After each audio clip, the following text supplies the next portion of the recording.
Hello and welcome to the i3 podcast. My name is Wouter Klein and I'm the Director of Content for the Investment Innovation Institute. For more information about our educational forums, please visit our website at www.i3-invest.com. There you can also subscribe to our complimentary newsletter i3 Insights, in which we discuss investment strategy and asset allocation questions with asset owners around the world. Now, as you might know, we love our disclaimers in this industry, so here's ours. This recording is for educational purposes only. It does not constitute financial advice. Please enjoy the show.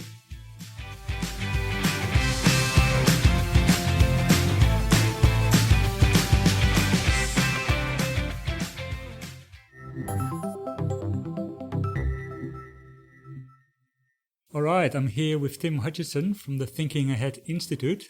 Tim, welcome to the podcast. Thanks, Wouter. So for listeners that don't know what the Thinking Ahead Institute is, can you tell us a little bit about why it was established and what its aim is? Right, so it kind of grew out of the Thinking Ahead group, which was, I guess, an R&D research team within Willis Towers Watson's investment business.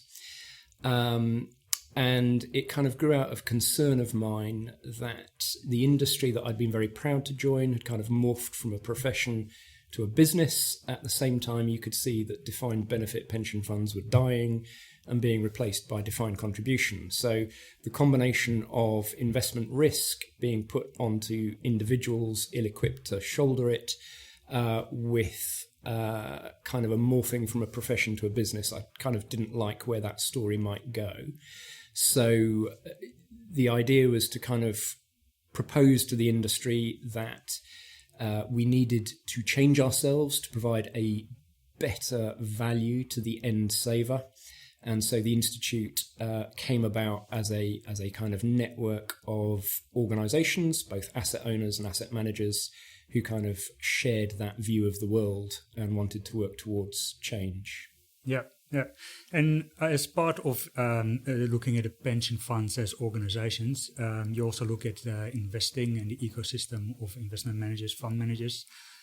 But I thought I'd start with a question about the investment markets and the structure of listed markets today. And the Institute likes to think about big questions. So I thought we start off with a nice big question. Are capital markets still functioning for their primary focus? And sort of to give a bit of a background to that question, which relates to some of the comments as well made by John Kay in the inquiry, where he basically wonders whether the element of capital formation, especially for smaller mid-sized companies, is still the primary focus of listed markets. And I think the criticism there is that a lot of the trading is done by high frequency, by quant strategies. I've read a statistic that 95% in the US market is quant strategy trading every day. Is the market still functioning as it should be for pension funds to be able to invest properly for their members? Wow, you have started big. So we like John Kay. John Kay has spoken at a couple of our events in the UK. He's written some great books. I mean, Other People's Money is kind of fairly obvious on this subject. But if I'm allowed a small digression, I think his best book is called Obliquity.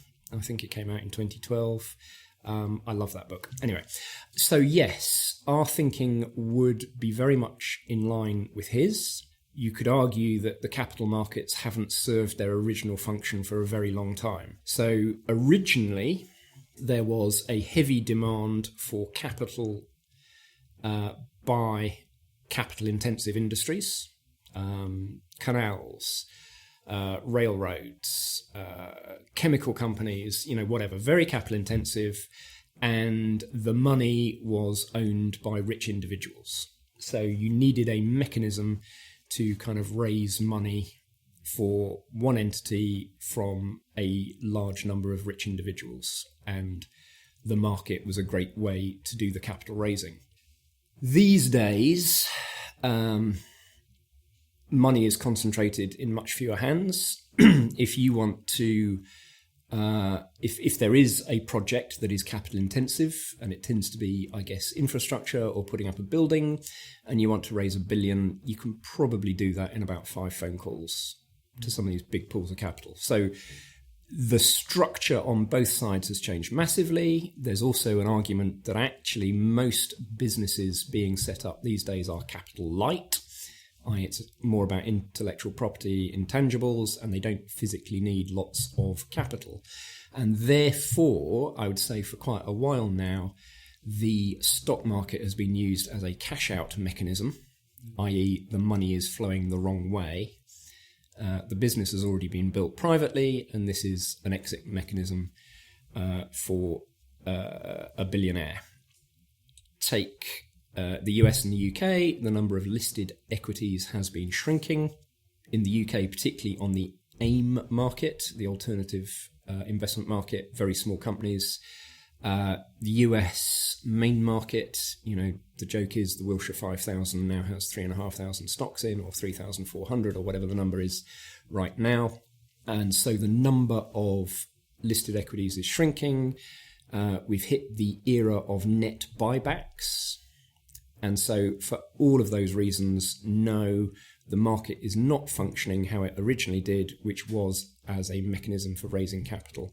It doesn't do that anymore. So I have a personal hobby horse, which is the investment industry claims to allocate capital. It doesn't, because capital in the vast majority of instances isn't being raised. Yeah. And so should pension funds be worried about this, or is not something they can change? How do you look at that? There are a number of ways to answer that question, and you could think about it over a number of time horizons. Effectively, the logic of the first question you asked and my answer to it essentially says that pension funds these days aren't doing much investment. We call it investment, but if you go back to Keynes and his Chapter 12 of his 1936 book, General Investment, which is putting money, risking money by building something new, and speculation, which is effectively buying a share in something that already exists. So in Keynes's terminology, pension funds are speculating. If you're being slightly kinder, they're buying securities that are already in issue, so they're kind of collecting rents off money that was previously risked, invested. So the real worry for pension funds is where GDP goes from here, whether those securities that they currently own continue to pay a rent of some form. So apologies for the lack of simple answer. Fair enough. But I suppose it's a big, large structural issue, and not any single pension fund is going to change that necessarily. No, can I maybe jump in with another thought? So one of the projects we'd like to work on next year in 2019, we're loosely calling Asset Classes of Tomorrow. So 2017, we wrote the Asset Owners of Tomorrow. This year, we're putting to bed Asset Manager of Tomorrow, and so we seem to have a franchise going, so why not Asset Classes of Tomorrow? So take the thoughts that we've already discussed, the shrinking number of listed equities, and combine that with distributed ledger technology, blockchain in common parlance. Well, there is a record of fractional ownership. So could it be that in 5 years' time, stock markets have become redundant? Actually, we're tracing fractional ownership rights and transactions via the distributed ledger. And do we need this distinction between public and private? And then we go back to the fundamental idea, there's an enterprise. If it's raising capital, am I willing to risk that capital? And if it's somebody else has already risked their capital, do I want to kind of buy in and own that security and collect rents from its activities? Right, so we might see blockchain coming into the pension industry in that sense, in an investment sense. I think I'd be surprised if it didn't. Right, interesting. So you mentioned one of the papers that I would like to discuss, the Asset Owner of Tomorrow. And we started off with talking about investments, but you also make the point there that probably pension funds should be less focused on just achieving a return and more about professional achievements and professionalism in the industry. And I was thinking of that and thinking of earlier developments in Australia with the regulator having had to define what pension funds are for. And that pretty much brought it back to, well, it's about generating wealth for the end beneficiary, which is a very financial return-focused objective. How do you marry those two together, and why do you think it's important that they focus more on the organizational side? Yeah, so it's kind of easy to describe investment as being a kind of two-dimensional problem of solving for risk and return. We would argue that it has always been and will increasingly be seen to be a three-dimensional problem: risk, return, and impact with a small I. So I'm not talking about social housing necessarily. I'm just talking about, let's say we are allocating capital, we decide to fund a business model. That business model has an impact on the world. It could put plastic in the ocean, it could put carbon in the atmosphere, whatever it happens to be. You cannot escape the fact that there is this kind of extra dimension. So risk, return, and impact.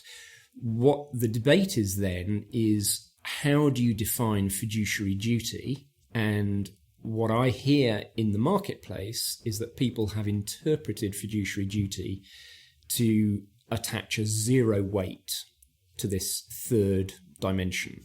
So that's why we're kind of used to thinking of it as a two-dimensional problem. So what we're trying to do through our papers, such as the Asset Owners of Tomorrow or other papers, is question whether a zero weight on this kind of impact dimension is compatible with fiduciary duty. So, particularly relevant in Australia, which is dominated by defined contribution, a 25-year-old now has, 40-year accumulation period and a 25-year decumulation. So you're talking 6 to 7 decades. So then you've got to answer the intellectual problem. Am I really going to claim that maximising a 12-month risk-adjusted return and then repeating that exercise 70 times is going to deliver what that individual needs, versus sitting down now and kind of going, there is this kind of impact dimension. Does that, by ignoring it, do I store up future financial risk within a 60, 70-year window? Or actually, you can kind of approach the problem from another dimension, whereby a kind of universal owner mentality would be, the returns we need can only come from a system that works, and the pensions we pay are worth more in a world worth living in. So either route that you take, we are asking people to really consider whether they truly believe that a zero weight on this kind of impact dimension is consistent with long-term fiduciary duty. To a degree, when I listen to you explaining that, it makes sense, but also I get the idea, is this a way of bringing in a long-term perspective? The Institute has written a couple of times about investing in the long term, but this impact element that you described, to a degree, seems to have a much longer horizon than the other two factors. Yes, so the kind of classic economic jargon would be the term externalities. So the debate, or the question you've just asked me, is we effectively take credit for the return in the current period, but any associated externalities, almost by definition, vest in a future period. So one of the research streams we've been running this year has been on value creation. And we're just kind of putting to bed a big paper on that. And we've had a working group running, and it's been a really quite, well, for me personally, a deeply satisfying co-discovery process with the working group. And we're now quite clear what we think value creation is and isn't. And the working group are being quite tough in this paper, and they're basically asking the investment, or saying that in their opinion, and my opinion as well, the investment industry has a duty to take into account impacts on society and the planet whenever it's allocating new capital or when it's stewarding existing capital. And that's, I think, quite a radical position, but that's where the working group has got to in its thinking about value creation. And value creation is both monetary and non-monetary. There are some things that we know are intrinsically valuable, like health or family relationships or whatever. Would you sell your child because somebody, bid the right price? Well, what a ridiculous concept. So we have to accept that value has a non-monetary component, and therefore you can also think about providing wealth and well-being. It doesn't all dumb down to a dollar amount. Yeah. And still, when you talk to asset owners, you ask them, what is the long term in practical sense? And often it comes back, well, if we look at our investments, we will never hold anything that loses money for 5 years. And probably after 3 years, it's out. So from an investment perspective, even though pension funds should be ideally placed to take a long-term perspective, in sort of a DC world, it's 3 years. Yes. And you've been kind enough to note that we have written in the past on long horizon investing, and one of the papers that we wrote was quantifying the long-term premium. So the only way that there can be a long-term premium to harvest is if people effectively refuse to harvest that long-term premium by being long-term investors. So there's a kind of circularity to that argument. Nobody is going to be comfortable about losing money for 5 years. But what do they mean by losing money for 5 years? If that is the plan that you sign up to, i.e. somebody is going to draw down your capital to build a business, so you are investing slugs of money each year for 5 years, that's one thing. If all that they're talking about is having a mark-to-market valuation hit, but they're not putting new money in, then I think those are different things. But the one thing that we learnt very clearly through our work on long-term investing is until you get those periods of negative performance, you can't tell the short-term investors from the long-term investors. So it's only when you have those poor periods of poor performance, you observe the behaviour. So anybody capitulating and selling out is declaring themselves to be a short-term investor, and therefore they're not collecting any long-term premium. So they're basically just missing out. Essentially, yes. But then that's why the long-term premium exists. Yeah. Because it's actually, and sorry to mention Keynes again, but I bang on about everybody in the investment industry should read chapter 12 of the general theory. And by the way, it's out of copyright now, so you can get it free on the internet. No excuse for not reading it. It's only one chapter, and he perfectly describes how hard it is to invest long term. Yeah. In that recent paper that we discussed earlier, you also make the case for having multiple time horizons. Can you explain a bit how that might work? The case that you put to me previously about we couldn't hold this position if it was a losing position for 5 years. Well, surely you've just scaled your position wrong. Surely there is some weighting that you could put on, if it conditional on the expected return being attractive and you want to own it, then if you get your weighting right, you should be able to hold that for the long term. I think in this particular example, it was more, we have a mandate, this is your benchmark, you underperform it for 3 years, you're out. Then that particular setup doesn't have multiple time horizons operating at once, does it? No. So what I think about multiple time horizons operating at once is you will have some elements of your portfolio that are satisfying short-term liquidity needs or whatever, or might be somewhat more tactical, or they could actually be a maturing investment that you made 15 years ago. It's kind of like, do you know what? There's nothing left to go for here. But essentially, you wouldn't stake all of your portfolio now on a 10-year outcome. I think it comes back to different elements in investing and also between different asset classes. Essentially, it is a theme that I hear come back more every time you speak with asset owners, that yes, we should think about this on the long term, and it seems to apply to strategy and asset allocation, but then how they fill it in, it rarely goes beyond the 3-year time horizon.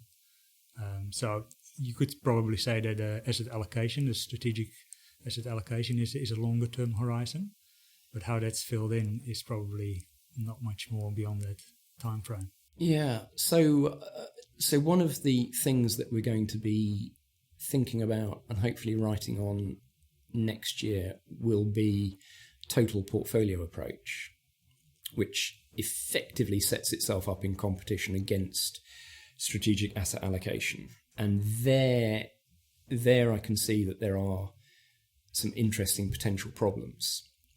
So most asset owners have an executive reporting to a governing board. And the governing board probably feels ownership of a strategic asset allocation. If you move to a total portfolio approach, or TPA, then effectively the board need to cede control to the executive. And instead of setting the strategic asset allocation and ranges that the executive can vary within, it's just handing over a long-term goal and a risk budget. Under that new framing, once you have a total portfolio mentality, the executive could kind of go, do you know what? This opportunity can go into the portfolio because it contributes in the following ways, and it might contribute over a particular time frame. So one of my particular frames of thinking about assets is fundamentally what different types of assets can you diversify between, and I can get to about 3. There are real assets, contractual cash flows, and contingent cash flows. So that sounds a bit abstract. An equity, a listed equity, will typically be a long position in a real asset. The corporation probably has some plant or machinery. It's probably a short position in contractual cash flows because the corporation has also issued corporate debt, so it has to pay those out. And then it's a long position in contingent cash flows, i.e. you own the residual. So contingent on the company being successful, contingent on the company increasing sales, then you get a payoff to that asset class. So if you think about contingent cash flows, then diversification becomes a game of diversifying across contingencies. And the problem in many cases is most people are quite undiversified on contingencies. It all tends to be related to economic growth. And that's where your multiple time horizons can also come in, because if you can have certain contingencies occurring at different points in the future, then you have a bit of time diversification as well. Yeah, it's interesting that you say that, because some of the asset owners we spoke to that have a total portfolio approach, and we spoke to them about hedge funds. They said, well, the hedge fund portfolio that we're building is completely different than it would be as a standalone hedge fund portfolio. As part of the broader portfolio, it plays a specific role and it has different allocations. Does that come across, is that sort of in line with your idea about these contingencies and diversification across that? Well, yeah, I mean, it's perfectly consistent with that. And also I would say that's the theoretically correct answer. So I'm glad that that's the answer they're giving to you. So it's not about building a standalone hedge fund portfolio. It's what's this manager's strategy and how does that relate to the rest of the portfolio components. Actually, it doesn't add that much. Okay, so not that one, but a different one would improve the overall portfolio. And when you look at that total portfolio approach, we hear today a lot about factor investing. that does seem to be a bit more easy to implement if you have a total portfolio approach rather than just standalone investment options. I don't know that I would necessarily agree that it's easier. To me, if you had a strategic allocation with X% allocated to equities, then you could do all of that on a factor basis. So I'm not saying it's any more difficult, but I'm not sure it's easier. Okay, fair enough. If we go back to the paper, there are a number of items that you think should be addressed for the future and preparing for the future. You also mentioned that culture is something that asset owners do particularly well and that they can improve on. What are they not doing well? So culture is a particular passion of ours. So if you'll forgive me and allow me to backtrack slightly. The Thinking Ahead Institute is effectively trying to bring change to the investment industry, and we think it's necessary to do that in 3 different respects. Number 1, better investment strategies. That's kind of obvious. Number 2, better organisational effectiveness. And number 3, better societal legitimacy, where if you consider that as a Venn diagram, the absolute high impact stuff is the overlap of those 3 areas. So culture, I would argue, lies in the intersection between better organisational effectiveness and better societal legitimacy, but probably more in organisational effectiveness. So a culture will enable you potentially to do your investment strategies better. It can become a differentiator that can't be copied. It can help you with retention. It can help you with hiring of new talent. And so for us, there's a whole host of reasons why you would work on your culture. Most people probably come from the position of culture is what it is and can't be managed. That's kind of not our position. You know, you can invoke the mantra that's attributed to Peter Drucker, what gets measured gets managed. So if you want to manage culture, then you have to have an attempt at measuring it. And so in the Institute, we've developed a score, an assessment tool to score 2 aspects of culture that we think are measurable, the employee value proposition and the customer value proposition. We're just starting there, and measuring it gives you insights. And we'd also assert that any culture that is unmanaged will kind of regress. So it might currently be a good or strong culture, but it will dilute itself and kind of regress to some sort of average if left unmanaged. So from that general statement, I would say that maybe asset owners haven't been as studious in deliberately seeking to manage their culture. I think they have some cultural advantages, like in many cases they're closer to the beneficiary or the end saver, and that can be an advantage in a cultural context of instilling a sense of purpose.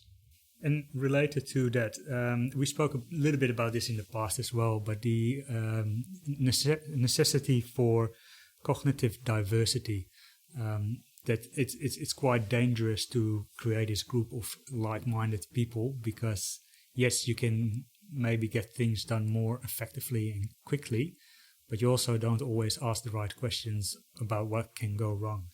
Do you see any meaningful headway being made in this area? Oh, I'd love to give you a positive answer, but the truthful answer is that changes in that respect are going to be slow realistically. So in a slightly naughtier or confrontational moment, I would trot out that, we hire people from a very small number of universities who've done the same degrees. We then put them through the same training programs, the same CFA syllabus. We sit them in front of the same Bloomberg terminals and give them the same valuation models. What do we expect at the end of the day? To kind of change that to kind of value and incorporate the views of a medieval historian is going to be tricky. But the one positive that I will commit to is the conversation is now much more in play, as in there is now much more willingness to have that conversation. And I'd say we've almost won the first round of the argument. So that's a kind of like precursor to change, but I don't think we've changed yet. Yeah. Is it also a matter of finding the right implementation of it? Because we sort of think about, well, we need to hire people with different backgrounds or different degrees or different ways of thinking. Or is it more having a different type of panel, like an investment committee, that you can measure ideas against, but don't necessarily have to be part of every single decision in day-to-day operation? Or do we need to hire people at all? In what sense? Well, surely the robots are coming, and they probably don't think any different than what you programmed them to. So actually the diversity that we want are data scientists and coders for our robot-built portfolios. But that's only a part of the industry, isn't it? You're probably right, but if we're having a conversation, then how many people drive a hand-built car? Yeah, you can buy a hand-built car. They're just incredibly expensive. So when it comes to cars, we're all happy to drive robot-built cars, and maybe we won't even own and drive cars shortly. So the idea that portfolios will still be built by hand is an interesting one. I think there will be hand-built portfolios, but what we're arguing about is the size. Yeah, I was also thinking of, because earlier you said there is that third dimension to investing. It's not just about risk and return. And a lot of the people that you described that are sort of similar within each organization are the people that worry about risk and return, and probably not so much about the impact side of things. So potentially that's somewhere where you can get people with different viewpoints and different perspectives on issues that in the end relate back to investment. I agree with you, but just imagine how hard that's going to be to integrate when people are kind of asking your core team who are thinking in risk return space to kind of go, no, that security is no good because look at its impact dimension. That will be a real integration of diverse opinion problems.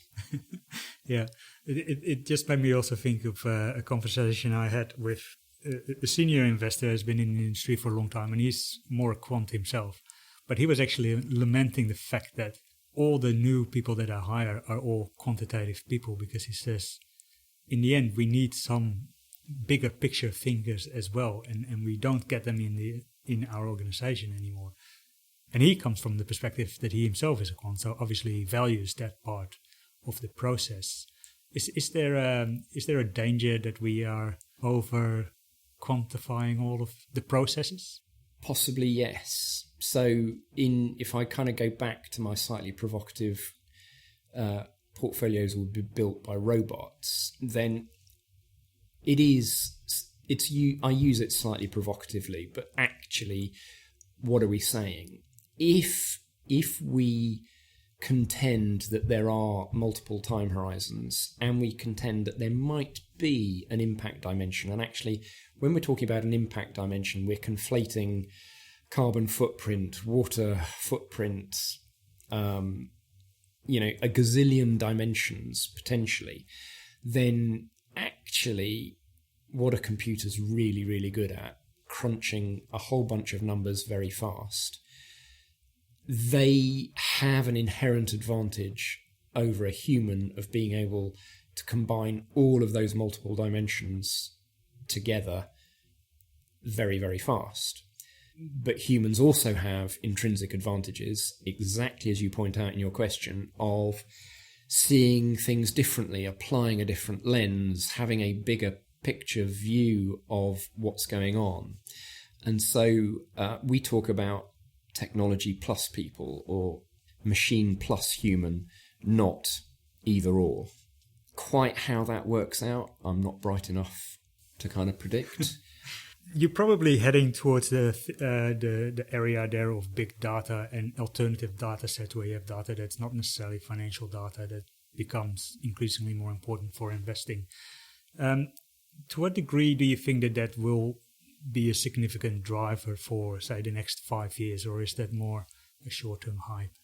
Yeah, I'm trying to think about how much I'm allowed to disclose. There is one investor that I know of, that I admire a lot, who have basically exited long-only active equity management.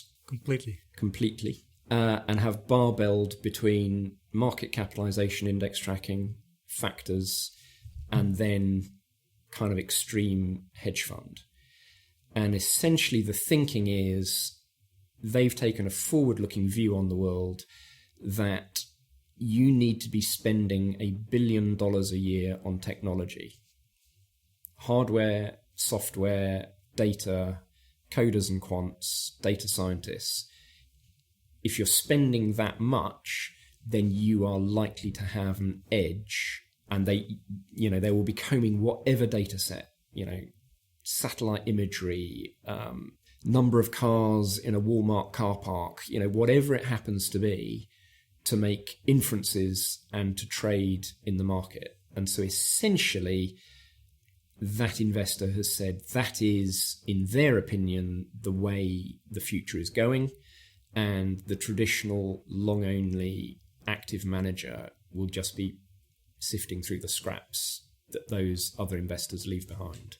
So that is in line with the idea that we are in an arms race of getting bigger and better systems to deal with these new data sets that come out, and that the person that basically goes in big will be the winner. Ever seen an escalating arms race in this business before? Or surely that's the bidding up of salaries. We need the best talent. I'd say this industry is a classic arms race industry. Right, so instead of going for getting the brighter talents in, we're now getting the bigger systems in. Yeah, or the talent war has moved to data scientists and coders. Yeah, that could very well be. I have one final question for you, and that comes as well from the paper that we discussed earlier. And you raised this question in the paper, and you partially answer it. And it says, the industry will have succeeded when the end saver knows how best they can compound their wealth through their lifetime and has the right products to be able to achieve that. And then you say, I wonder if we ever get there. How optimistic are you? Oh, I'm jet-lagged, and that has an impact on one's level of optimism. And if the truth be told, my optimism is not a static variable. So some days I'm more hopeful than others. I referred earlier to I've personally got a lot out of journeying with the working group as we've been looking at value creation. I think we've understood some pretty deep stuff that I have never understood before. That kind of thing gives me hope that with a deeper understanding, you can come up with better solutions. Catch me on a different day, and I'm still probably wondering if we've got time left to correct this thing. My thinking has got me to the place where if we define growth in GDP terms, then the only sustainable long-term rate of growth is 0% per annum. And that's kind of not how we've built our investment system. So it depends on the day you catch me on as to how optimistic I am. Okay, well, I'll give you a call tomorrow, Don, and then we take the mean from that answer. Tim, thank you very much for this podcast. It was a pleasure to have you on the show. Thank you, Vota. Thank you for listening to the i3 podcast. For more information, please visit www.i3-invest.com. Thank you very much.